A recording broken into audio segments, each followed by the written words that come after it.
Argentine midfielder Lucas Biglia is the latest to sign for the Rossoneri, transferring from rivals Lazio on a 3-year deal.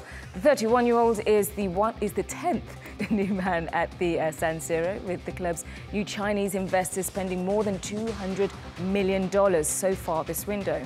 So how will the new look Milan shape up? Now, with the exception of Ignacio Abate, this was the Milan side that started their final Serie A game against Cagliari last season.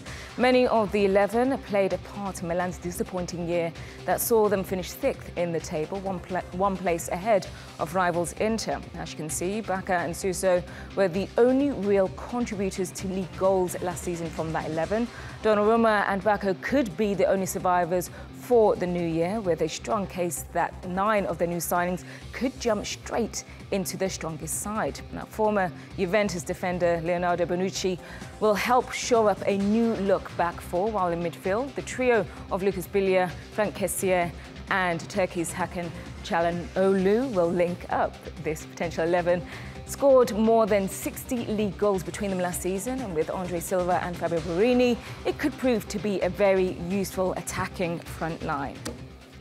Right, so joining me to talk about AC Milan's new era is Mina Rzouki. He's live in London. Mina, always great to see you. Now, the Chinese owners are wasting no time in making their dream a hopeful reality.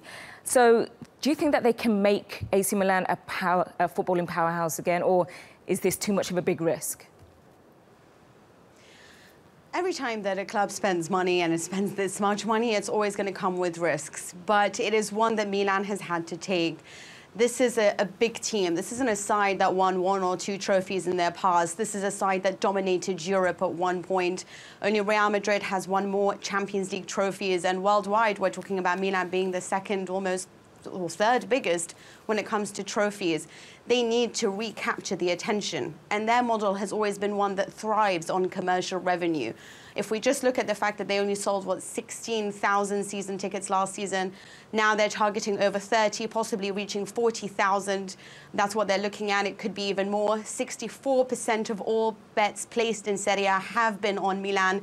When you compare that to Juventus, which is only 19%, you can really see that they are capturing the attention of everyone and the hearts of many, because Milan is a big name and it needs to get back on stage. And if it means splashing the cash to fast track that, then it's a risk that they're willing to take whatever happens, because the Chinese ownership seem to believe in this club.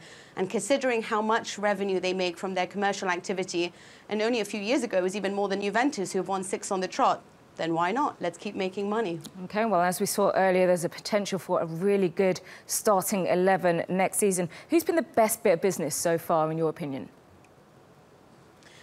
Well, there's a huge one to come, whether that be Alvaro Morata or Belotti from Torino. But I would have to say it's got to be Leonardo Bonucci.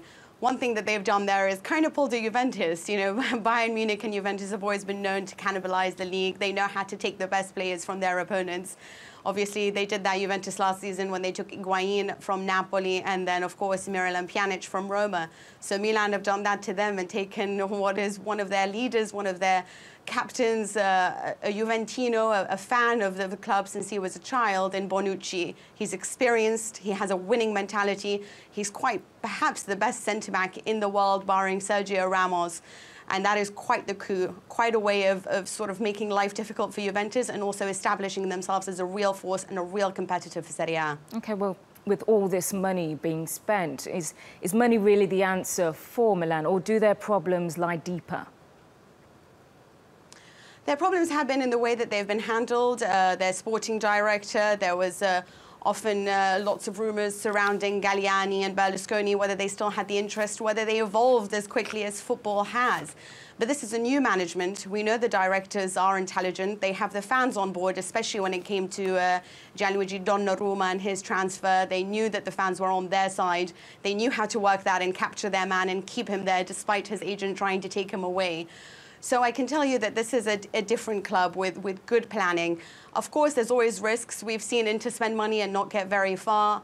And we've seen them also lose their Indonesian business owner in Tahir, who sold also to Suning Company and Chinese owners as well. we have no idea what's to come. But honestly speaking, Milan is a big club with a history, and many of those players who've transferred there have not only gone for money or anything like that, but rather just the prestige of playing within a club that has so many trophies and has won the admiration of so many fans, not just this year, but many years before that. Okay, well, one thing for sure, we're looking forward to the new season. Thank you very much, Mina.